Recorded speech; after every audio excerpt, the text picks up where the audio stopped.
ओम नमो भगवते वासुदेवाय नमः। जय माता दी। आज हम आप सभी के साथ दिव्या ज्योति चैनल के माध्यम से माघ पूर्णिमा के दिन सनी जाने वाली मनोकामनाओं की पूर्ति करने वाली एक बहुत ही पुण्य देवी पावन व्रत कथा का श्रवण करेंगे। इस कथा को सुनने से आपके सभी पाप दूर होते हैं और आपकी मन वांछित इच्छाओं की पूर्ति होती है, मनोकामनाएं पूर्ण हो जाती हैं। तो चलिए भगवान विष्णु और माता लक्ष्मी का ध्यान धरते हुए इन पौराणिक कथाओं का श्रवण कीजिए। वैसे तो माघ की पूर्णिमा का अपनी आम में बहुत में तो होता है। इस दिन कई तरह के दान पुण्य किए जाते हैं। इस दिन आप इस व्रत कथा का श्रवण जरूर से कीजिएगा। यह कथा आपके पापों को नष्ट करेंगी और माघ पूर्णिमा का संपूर्ण फल प्राप्त कराएगी। इस समय कुंभ का दिव्य आयोजन चल रहा है, जो कि आप सभी को कुंभ जाने का और कुंभ स्नान का लाभ इस माघ पूर्णिमा पर जरूर लेना चाहिए। अगर आप ऐसा ना कर पाए तो घर पर ही गंगा जल डालकर पानी में स्नान जरूर करें। उसके बाद विधि विधान से पूजा करें और इस कथा का श्रवण जरूर से करें। तो चलिए पहले तो वीडियो को लाइक कर दीजिए और कमेंट में जय मां लक्ष्मी लिखकर के चैनल दिव्य ज्योति को सब्सक्राइब जरूर से कर लीजिए। पौराणिक मान्यताओं के अनुसार माघ के महीने को बड़ा ही पवित्र माना गया है और माघ मास की पूर्णिमा को साल की सबसे बड़ी पूर्णिमा माना गया है। माघ मास में और माघ पूर्णिमा के दिन देवता पृथ्वी पर आते हैं और मनुष्य रूप धारण करके स्नान दान और जप करते हैं। माघ पूर्णिमा के दिन सभी पवित्र नदियों का जल गंगा जल के समान हो जाता है। आज के दिन गंगा स्नान करने और माघ पूर्णिमा की कथाओं को सुनने से मनुष्यों की समस्त मनोकामनाएं पूर्ण होती हैं और मोक्ष की प्राप्ति होती है। तो आज मैं आपको सुना रहा हूं माघ पूर्णिमा की बड़ी ही दुर्लभ कथा। तो इनका कथाओं को बड़ी ही श्रद्धा और प्रसन्नचित्त मन से भगवान श्री लक्ष्मी नारायण जी के चरणों का ध्यान करते हुए पूरा अवश्य सुनिए। हिंदू धर्म में धार्मिक और आध्यात्मिक दृष्टि से विशेष महत्व रखने वाली माघ पूर्णिमा को बहुत ही पूर्ण फल देने वाली माना जाता है। इस दिन स्नान दान का जितना महत्व है उतना ही महत्व श्री लक्ष्मी नारायण जी की पूजा करने और कथा सुनने का भी है। पौराणिक कथा में वर्णन मिलता है कि किसी नगर में धनेश्वर नाम का एक ब्राह्मण रहता था। उसकी पत्नी रूपवती पतिव्रता और सर्वगुण संपन्न थी। बस दुख था तो सिर्फ इस बात का कि उनकी कोई संतान नहीं थी। यही कारण था कि वह दोनों बहुत चिंतित रहते थे। एक बार उस नगर में एक महात्मा आए। वह नगर के सभी लोगों से दान लेते थे, लेकिन न धनेश्वर की पत्नी जब भी उन्हें दान देने जाती तो वे उसे लेने से मना कर देते थे। एक दिन धनेश्वर ने उन महात्मा के पास जाकर पूछा, हे महात्मा, आप नगर के सभी लोगों से दान लेते हैं, लेकिन मेरी पत्नी के हाथ का दान क्यों नहीं स्वीकार करते हैं? हमसे अगर कोई भूल हुई हो तो हम ब्राह्मण दंपति आपसे क्षमा याचना करते हैं। महात्मा बोले, नहीं विप्र, तुम तो बहुत ही विनम्र और हमेशा आदर सत्कार करने वाले ब्राह्मण हो। तुमसे भूल तो कदापि नहीं हो सकती। महात्मा की बात सुनकर धनेश्वर हाथ जोड़कर बोला, हे मुनिवर, फिर आखिर क्या कारण है? कृपा हमें उससे अवगत कराएं।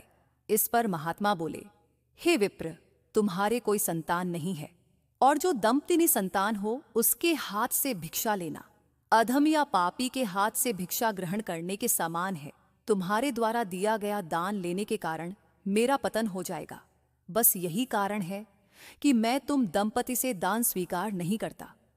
महात्मा की यह वचन सुनकर धनेश्वर उनके चरणों में गिर पड़ा और विनती करते हुए बोला, हे महात्मा संतान, न होना ही तो हम पति पत्नी के जीवन की सबसे बड़ी निराशा है। यदि संतान प्राप्ति का कोई उपाय हो तो बताने की कृपा करें। ब्राह्मण का दुख देखकर महात्मा बोले, हे विप्र, तुम्हारे इस कष्ट का एक निवारण अवश्य है। तुम 16 दिनों तक श्रद्धापूर्वक काली माता की पूजा करो। मां प्रसन्न होंगी तो उनकी कृपा से अवश्य तुम्हें पुत्र रत्न की प्राप्ति होगी। इतना सुनकर धनेश्वर बहुत खुश हुआ। उसने कृतज्ञतापूर्वक महात्मा का आभार प्रकट किया और घर आकर पत्नी को सारी बात बताई। पति पत्नी को महात्मा के द्वारा बताए गए उपाय से आशा की एक किरण दिखाई दी और धनेश्वर मां काली की उपासना के लिए वन चला गया। ब्राह्मण ने पूरे 16 दिनों तक काली माता की पूजा की और उपवास रखा। उसकी भक्ति देखकर और विनती सुनकर मां ब्राह्मण के सपने में आई और बोली, हे धनेश्वर, तू निराश मत हो।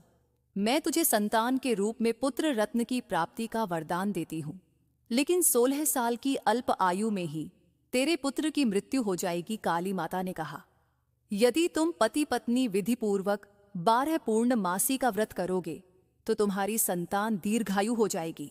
प्रातःकाल जब तुम उठोगे तो तुम्हें यहां आम का एक वृक्ष दिखाई देगा। उस पेड़ से एक फल तोड़ना और ले जाकर अपनी पत्नी को खिला देना। शिव जी की कृपा से तुम्हारी पत्नी गर्भवती हो जाएगी। इतना कहकर माता अंतर ध्यान हो गई।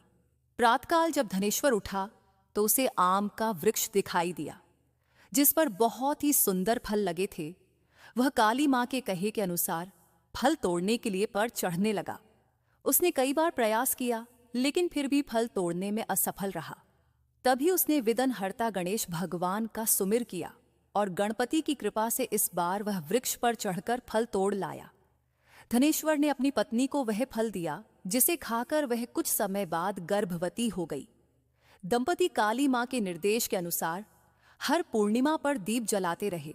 कुछ दिन बाद भगवान शिव की कृपा हुई और ब्राह्मण की पत्नी ने एक सुंदर बेटे को जन्म दिया, जिसका नाम उन्होंने देवीदास रखा।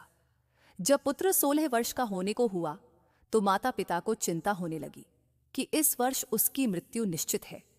दंपति ने देवीदास के मामा को बुलाया और कहा, तुम देवीदास को विद्या अध्ययन के लिए काशी ले जाओ और 1 वर्ष बाद वापस आना। दंपति पूरी आस्था के साथ पूर्ण मासी का व्रत कर पुत्र के दीर्घायु होने की कामना करते रहे। इधर काशी प्रस्थान के बाद मामा भांजे एक गांव से गुजर रहे थे। वहां एक कन्या का विवाह हो रहा था, परंतु विवाह होने से पूर्व ही उसका वर अंधा हो गया। तभी वर के पिता ने देवीदास को देखा और मामा से कहा, तुम अपना भांजा कुछ समय के लिए हमें दे दो, विवाह संपन्न हो जाए उसके बाद ले जाना। यह सुनकर मामा ने कहा, यदि मेरा भांजा यह विवाह करेगा तो कन्यादान में मिले धन आदि पर हमारा अधिकार होगा। वर के पिता ने मामा की बात स्वीकार कर ली और देवी 10 के साथ कन्या का विवाह संपन्न हो गया। इसके पश्चात देवीदास पत्नी के साथ भोजन करने बैठा, लेकिन उसने उस थाल को हाथ नहीं लगाया। यह देखकर पत्नी बोली, स्वामी आप भोजन क्यों नहीं कर रहे हैं? आपके चेहरे पर यह उदासी कैसी? तब देवीदास ने सारी बात बताई। यह सुनकर कन्या बोली, स्वामी मैंने अग्नि को साक्षी मानकर आपके 7 फेरे लिए हैं। अब मैं आपके अलावा किसी और को अपना पति स्वीकार नहीं करूंगी। पत्नी की बात सुनकर देवीदास ने कहा, ऐसा मत कहो, मैं अल्पा आयु हूं। कुछ ही दिन में 16 वर्ष की आयु होते ही मेरी मृत्यु निश्चित है। लेकिन पत्नी ने कहा, जो भी उसके भाग्य में लिखा होगा वह उसे स्वीकार है। देवीदास के बहुत कहने पर भी जब वह नहीं मानी तो देवीदास ने उसे एक अंगूठी दी और कहा, मैं विद्या अध्ययन के लिए काशी जा रहा हूं, लेकिन तुम मेरे जीवन मरण के बारे में जानने के लिए एक पुष्प वाटिका तैयार करो। उसमें भांति भांति के पुष्प लगाओ और उन्हें जल से सींचती रहो। यदि वाटिका हरी भरी रहे, पुष्प खिले रहे तो समझना कि मैं जीवित हूं, और जब यह वाटिका सूख जाए तो मान लेना कि मेरी मृत्यु हो चुकी है। इतना कहकर देवीदास काशी चला गया। प्रातःकाल जब कन्या ने दूसरे वर को देखा तो बोली, यह मेरा पति नहीं है, मेरा पति काशी पढ़ने गया है। यदि इसके साथ मेरा विवाह हुआ है तो बताएं कि रात्रि में मेरे और इसके बीच क्या बातें हुई थी और इसने मुझे क्या दिया था। यह सुनकर वर बोला, मुझे कुछ नहीं पता, और पिता पुत्र लज्जित होकर चले गए। उधर एक दिन प्रातःकाल एक सर्प देवीदास को डसने के लिए आया, लेकिन उसके माता पिता द्वारा किए जाने वाले पूर्णिमा व्रत के प्रभाव के कारण वह उसे डस नहीं पाया। तत्पश्चात काल स्वयं वहां आए और उसके शरीर से प्राण निकालने लगे। देवीदास मूर्छित होकर गिर पड़ा। तभी वहां माता पार्वती और शिवजी आए। देवीदास को मूर्छित देखकर देवी पार्वती बोली, हे स्वामी, देवीदास की माता ने 32 पूर्णिमा का व्रत रखा था, उसके फल स्वरूप कृपा आप इसे जीवन दान दें। माता पार्वती की बात सुनकर भगवान शिव ने देवीदास को पुनः जीवित कर दिया। इधर देवीदास की पत्नी ने देखा कि पुष्प वाटिका में एक भी पुष्प नहीं रहा। वह जान गई कि उसके पति की मृत्यु हो चुकी है और रोने लगी। तभी उसने देखा कि वाटिका पुनः हरी भरी हो गई है। यह देखकर वह बहुत प्रसन्न हुई। उसे पता चल गया कि देवीदास को प्राणदान मिल चुका है। जैसे ही देवीदास 16 वर्ष का हुआ, मामा भांजा काशी से वापस चल पड़े। रास्ते में जब वो कन्या के घर गए तो उसने देवीदास को पहचान लिया और अत्यंत प्रसन्न हुई। धनेश्वर और उसकी पत्नी भी पुत्र को जीवित पाकर हर्ष से भर गए। पौराणिक मान्यता है कि जो स्त्रियां श्रद्धापूर्वक पूर्णिमा का व्रत रखती हैं और कथा सुनती हैं, उन्हें संतान का सुख मिलता है, संकट से मुक्ति मिलती है और समस्त मनोकामनाएं पूरी होती हैं। बोलिए श्री शंकर पार्वती भगवान की जय, बोलिए श्री लक्ष्मी नारायण भगवान की जय, बोलिए गणेश जी महाराज की जय। आइए अब मनोकामना हो की पूर्ति करने वाली भगवान शिव और माता पार्वती की अन्य कथाओं को सुनते हैं। तो आज मैं आपको सुना रहा हूं भगवान शिव और माता पार्वती की बड़ी ही दुर्लभ कथा। तो इस कथा को बड़ी श्रद्धा और प्रसन्न चित्त मन से सुनिए। जब एक बार की बात है, जब श्री राधा जी पृथ्वीलोक पर चलने लगी तो गोलोक के श्री राधा जी के लीला पक्षी श्री सुखदेव जी ने भी साथ चलने को कहा। तो वहीं राधा जी की आज्ञा से भगवान की अमर कथा रूपी भागवत कथा के प्रचार करने के लिए गोलोक के लीला पक्षी श्री सुखदेव जी एक सुग्गी के गर्भ के अंडे के रूप में प्रकट होकर अमरनाथ में प्रकट हुए थे। वह अंडा हवा के झकों औरों के कारण फूट गया था तथा अमरनाथ में फूटा हुआ पड़ा था। इधर एक बार श्री नारद जी घूमते घूमते कैलाश पर्वत पर पहुंचे तो श्री पार्वती जी ने नारद को सत्कार करने के बाद पूछा कि नारद जी आप कहाँ से आ रहे हैं? तो नारद जी ने कहा कि मैं हर जगह घूमते हुए आ रहा हूं, परंतु अब घूमना कम कर दिया है क्योंकि लोगों पर विश्वास नहीं है। इसका कारण लोगों में प्रेम एक दूसरे के प्रति नहीं है, केवल दिखावे का प्रेम है, वस्तुता नहीं है। तब पार्वती जी ने कहा, हे नारद जी, लेकिन हमारे पति भूत भावन शंकर जी में तो बहुत प्रेम है, यानी श्री शंकर जी हमसे बहुत प्रेम करते हैं। तब श्री नारद जी ने कहा कि हे पार्वती जी, जब आपके पति देव श्री शंकर जी आपसे प्रेम करते हैं तो यह जरूर बतलाए होंगे कि श्री शंकर जी जो अपने गले में माला पहनते हैं, वाह कैसी और किसकी माला है। तब पार्वती ने कहा, हे नारद जी, यह माला पहनने का रहस्य तो वे अभी तक नहीं बतलाए हैं। तब नारद जी ने कहा कि फिर आपके पति आपसे झूठ या दिखावे का प्रेम करते हैं, वस्तु तो प्रेम नहीं करते हैं। इतना कहकर श्री नारद जी वहां से चल दिए। इधर वहीं एक बार पार्वती जी ने भोलेनाथ से अनुरोध किया कि कृपा यह बताइए कि आपके गले में किसकी माला है तथा यह वर दें कि हे स्वामी, मुझे आपसे वियोग नहीं हो और हमेशा आत्मज्ञान बना रहे, इसका कोई उपाय बताएं। आगे श्री शंकर जी ने कहा कि इस आत्मज्ञान को मैं समय से बतलाऊं, परंतु श्री नारद जी द्वारा जो भेद वचन है, उन भेद वचनों के समाधान को करते हुए श्री शंकर जी ने कहा कि हे पार्वती, ये हमारे गले में जो मुंडों की माला है, वह मुंड माला तुम्हारे ही मुंडों की है, जिनको मैंने तुम्हारे बार बार मरने पर तुम्हारी यादगारी में माला के रूप में धारण किया है, क्योंकि मैं तुमसे अति प्रेम करता हूं। तब पार्वती जी ने कहा कि मैं बार बार मर जाती हूं और आपकी मृत्यु नहीं होती, इसका कारण क्या है? तब श्री शंकर जी ने कहा कि हे पपाती, मैंने अमर कथा सुना है जिससे मैं अमर हूं। ये घटना सुनकर श्री पार्वती जी ने अमर कथा सुनने के लिए श्री शंकर जी से प्रार्थना की। तब शंकर जी ने कहा, हे पार्वती, इस समय मैं तुम में अमर कथा सुनने का पूर्ण लक्षण नहीं देख रहा हूं, फिर भी तुम्हारे आग्रह करने के कारण मैं अवश्य कथा सुनाऊंगा। यानी आज आपको अति गोपनीय कथा सुना रहा हूं, जिसको सुनकर तुम भी अमर हो सकती हो। इसलिए आप जरा बाहर देखकर आइए कि कहीं कोई और तो नहीं है। श्री पार्वती जी ने बाहर आकर चारों तरफ अच्छी तरह देखा तो वहां एक सुख सावक के विगलिंग जी से कहा कि बाहर कोई नहीं है। तब बीच बीच में पार्वती जी कथा सुनने के दौरान हुंका भरती थी। दशम स्कंद की समाप्ति पर वे निद्राग्रस्त हो गई, यानी पार्वती माता को नींद आ गई। एवं 12वें स्कंद की समाप्ति पर पार्वती जी ने शंकर जी से कहा कि हे प्रभु, क्षमा करेंगे, मुझे दशम स्कंद के बाद नींद आ गई थी, मैं आगे की कथा नहीं सुन सकी हूं। अर्थात श्री कृष्ण उद्धव संवाद जो 11वें स्कंद में है, उसको मैंने नहीं सुना तथा 12वें स्कंद की कथा भी नहीं सुनी। इधर यह जानने हेतु कि फिर कथा के बीच में हुंका कौन भर रहा था। अगर पार्वती माता सो रही थी तो बार बार हुंका कौन भर रहा था? यह प्रश्न दोनों के मन में जागा। ये जानने के लिए शिवजी बाहर निकले। उन्होंने एक सुंदर सुख सावक को देखा, यानी एक तोते के बच्चे को देखा। श्री शंकर जी ने पार्वती जी से पूछा, आखिर यह सुख सावक कहां से आ गया? पार्वती जी ने विनीत वाणी में कहा कि यह तो के रूप में पड़ा था तथा श्री भागवत कथा रूपी अमृतपान से जीवित हो गया। इस प्रकार अमर कथा की गोपनीयता भंग होने से शंकर जी सुख सावक को पकड़ने के लिए झपटे सुख सावक उड़ गया और उड़ते उड़ते भय से श्री भद्रक आश्रम के निकट स्थित व्यास आश्रम पर श्री व्यास जी की पत्नी पिंगला के मुख में प्रवेश कर गया। फिर शंकर जी ने श्री व्यास जी द्वारा शांत ना प्राप्त कर वापस अपने आश्रम पर लौट गए। इधर श्री सुखदेव जी 16 वर्षों तक पिंगला के गर्भ में रहे। अंततगत्वा श्री व्यास जी के अनुरोध करने पर सुखदेव जी ने अपना भय बताना प्रारंभ किया। उन्होंने गर्भ के भीतर से कहा कि उन्हें बाहर आने पर माया से ग्रसित होने का भय है।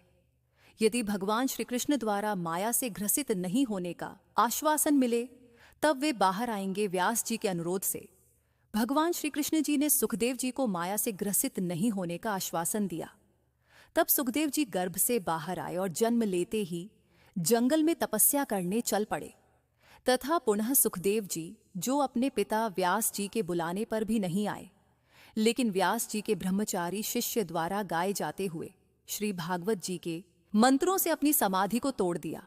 इस श्लोक को पूरा पूरा सुनकर श्री सुखदेव जी ने समाधि तोड़ दी तथा श्लोक को सुनकर उन श्री व्यास जी के शिष्यों के पीछे पीछे चल दिए।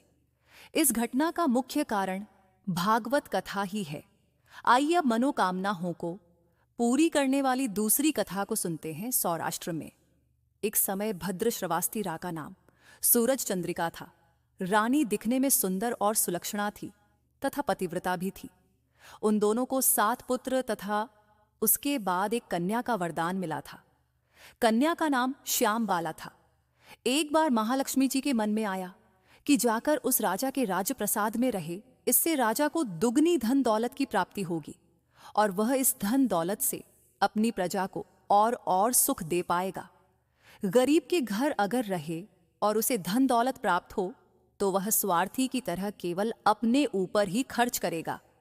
यह सोचकर श्री महालक्ष्मी जी ने बूढ़ी ब्राह्मण स्त्री का रूप धारण किया। हाथ में लाठी लिए लाठी के सहारे रानी के द्वार तक पहुंची। यद्यपि उन्होंने बूढ़ी औरत का रूप धारण किया था, पर उनके चेहरे पर देवी का तेज था। उन्हें देखते ही एक दासी सामने आई। उसने इनका नाम धाम काम कर्म पूछ डाला। वृद्ध ब्राह्मण का रूप धारित माता लक्ष्मी ने कहा, बालिके, मेरा नाम कमला है, मेरे पति का नाम भुवनेश है, हम द्वारिका में रहते हैं। तुम्हारी रानी पिछले जन्म में एक वैश्य की पत्नी थी। वह वैश्य गरीब था, दारिद्र्य घर में झगड़े होते थे तथा उसका पति रोज उसे मारता पीटता था। इन बातों से तंग आकर वह घर छोड़कर चली गई तथा वह जंगल में खाली पेट भटकने लगी। उसकी इस दुर्दशा पर मुझे बहुत दया आई। तब मैंने उसे सुख संपत्ति देने वाली श्री महालक्ष्मी की कथा सुनाई। मेरे कहने पर उसने श्री महालक्ष्मी का व्रत किया। श्री महालक्ष्मी प्रसन्न हुई, उसकी गरीबी दूर हो गई। उसका घर संसार दौलत संपत्ति से भर गया। बाद में पति पत्नी दोनों परलोक सिधारे। लक्ष्मी जी का व्रत करने के कारण वे लक्ष्मी लोक में रहे। उन्होंने जितने साल महालक्ष्मी का व्रत किया उतने हजारों साल उन्हें सुख भोग मिला। इस जन्म में उसका जन्म राजघराने में हुआ है, परंतु वह श्री महालक्ष्मी का व्रत करना भूल गई है। उसे यह याद दिलाने के लिए मैं यहां आई हूं। बुढ़िया की बातें सुनकर दासी ने उन्हें प्रणाम किया तथा श्री महालक्ष्मी का व्रत किस तरह किया जाए, ये सभी बातें बुढ़िया रूप धारण किए श्री महालक्ष्मी माता ने दासी को बताई। इसके बाद वह दासी माता को प्रणाम कर रानी को बताने अंदर चली गई। राजवैभव में रहते हुए रानी को अपने ऐश्वर्य का बहुत घमंड हुआ था। संपत्ति तथा अधिकार की वजह से वह उन्मत्त हो गई थी। दासी द्वारा बताई गई बुढ़िया की बातें सुनकर वह आग बबूला होकर राजद्वार पर आकर बुढ़िया रूपी श्री महालक्ष्मी पर बरस पड़ी। उसे यह मालूम नहीं था कि श्री महालक्ष्मी बुढ़िया का रूप धारण किए द्वार तक आई है, परंतु रानी का इस कदर रोग बर्ताव तथा अपना अनादर देखकर माता ने वहां ठहरना ठीक नहीं समझा। वे वहां से चल पड़ी। राह में उन्हें राजकुमारी श्यामबाला मिली। उन्होंने श्यामबाला को सारी बात बताई। श्यामबाला ने अपनी ओर से श्री महालक्ष्मी माता से क्षमा मांगी। माता को उस पर दया आ गई। उन्होंने श्यामबाला को श्री महालक्ष्मी व्रत के बारे में बताया। उस दिन मार्गशीर्ष माह का पहला गुरुवार था। श्यामबाला ने परम श्रद्धा से श्री महालक्ष्मी का व्रत रखा। फल स्वरूप राजा सिद्धेश्वर के सुपुत्र माला हर से उसका विवाह हुआ। वह धन दौलत ऐश्वर्य वैभव से माला माल हो गई। पति के साथ ससुराल में आनंद से दिन बिताने लगी। इधर श्री महालक्ष्मी का रानी पर प्रकोप हुआ। फलस राजा भद्रशवा का राज्य एवं राज कारोबार नष्ट हो गया। यहां तक कि खाने के लाले पड़ गए। ऐसी हालत में एक दिन रानी ने राजा से निवेदन किया कि हमारा दामाद इतना बड़ा राजा है, धनवान है, ऐश्वर्यशाली है, क्यों ना उसके पास जाएं, अपना हाल उसे बताएं, वह जरूर हमारी मदद करेगा। इस बात पर राजा भद्र दामाद के पास रवाना हुए। राज्य में पहुंचकर एक तालाब के किनारे थोड़ी देर विश्राम लेने के लिए ठहरे। तालाब से पानी लेने आती जाती दासियां ने उन्हें देखा। उन्होंने विनम्रता से उनकी पूछताछ की। जब उन्हें यह मालूम हुआ कि वे रानी श्यामबाला के पिता हैं, तो दौड़ते हुए जाकर उन्होंने रानी को सारी बातें बताई। रानी ने दासी के हाथ राज परिधान भेजकर बड़े ठाट से उनका स्वागत तथा आदर सत्कार किया, खान पान करवाया। जब वे लौटने लगे तो सोने की मोहरों से भरा घड़ा दिया। राजा भद्रशवा जब वापस लौटे तो उन्हें देखकर रानी सूरज चंद्रिका खुश हुई। उन्होंने सोने की मोहरों से भरे घड़े का मुंह खोला, पर हे भगवान, घड़े में धन के बदले कोयले मिले। यह सब श्री महालक्ष्मी के प्रकोप से हुआ। इस प्रकार दुर्दशा में और कई दिन बीत गए। इस बार रानी स्वयं अपनी कन्या के पास गई। वह दिन मार्गशीर्ष माह का अंतिम गुरुवार था। श्यामबाला ने श्री महालक्ष्मी का व्रत किया, पूजा की, अपनी माता से भी व्रत करवाया। इसके बाद रानी अपने घर आई। श्री महालक्ष्मी का व्रत रखने पर उसे फिर से अपना राजपाट, धन दौलत ऐश्वर्य प्राप्त हुआ। वो फिर से सुख शांति आनंद में जीवन बिताने लगी। कुछ दिनों बाद राजकन्या सांबाला अपने पिता के घर आई। उसे अपने घर देखकर सूरज चंद्रिका को पुरानी बातें याद आई। यही कि श्यामबाला ने अपने पिता को घड़ा भर कोयला दिया था और उसे तो कुछ भी नहीं दिया था। इस कारण श्यामबाला को पिता के घर आने पर उसका कोई आदर आतिथ्य नहीं हुआ, बल्कि अनादर हुआ। पर उसने इस बात का बुरा नहीं माना। अपने घर लौटते समय उसने पिता के घर से थोड़ा नमक ले लिया। अपने घर लौटने पर उसके पति ने पूछा, अपने मायके से क्या लाई हो? इस पर उसने जवाब दिया कि वहां का सार लाई हूं। पति ने पूछा, इसका मतलब क्या हुआ? श्यामबाला ने कहा, थोड़ा धीरज रखो, सब मालूम हो जाएगा। उस दिन श्यामबाला ने सारा भोजन नमक डाले बिना पकाया और परोसा। पति ने खाना चखा। सारा खाना नमक बिना था, इसलिए स्वाद नहीं आया। फिर श्यामबाला ने थाली में इसलिए स्वाद नहीं आया। फिर श्यामबाला ने थाली में नमक डाला, इससे सारा भोजन स्वादिष्ट लगने लगा। तब श्यामबाला ने पति से कहा, यही है वह मायके से लाया हुआ सार। पति को उसकी बात सही लगी। फिर वह दोनों हंसी मजाक करते हुए भोजन करने लगे। कहा गया है कि इस तरह जो कोई श्रद्धा भाव से श्री महालक्ष्मी की पूजा करेगा, उसे माता की कृपा अवश्य प्राप्त होती है, सुख संपत्ति शांति प्राप्त होती है, सभी मनोकामनाएं पूरी होती हैं। परंतु यह सब प्राप्त होने पर भी माता की पूजा को भूलना नहीं चाहिए। हर गुरुवार को व्रत पाठ अवश्य करना चाहिए। इस तरह श्री महालक्ष्मी की महिमा भक्तों की मनोकामना पूरी करती है। बोलिए श्री लक्ष्मी नारायण भगवान की जय। और वीडियो को लाइक नहीं किया तो वीडियो को लाइक करके चैनल दिव्य ज्योति को जरूर से सब्सक्राइब कर लीजिए और ऐसी ही व्रत कथाओं का आनंद लीजिए। आगे की अगली वीडियो में हम आप सभी को भगवान सत्यनारायण की व्रत कथा का श्रवण कराएंगे, जो कि पूर्णिमा के दिन सुनना बहुत ही ज्यादा जरूरी है। उसे भी आप जरूर से श्रवण कीजिए।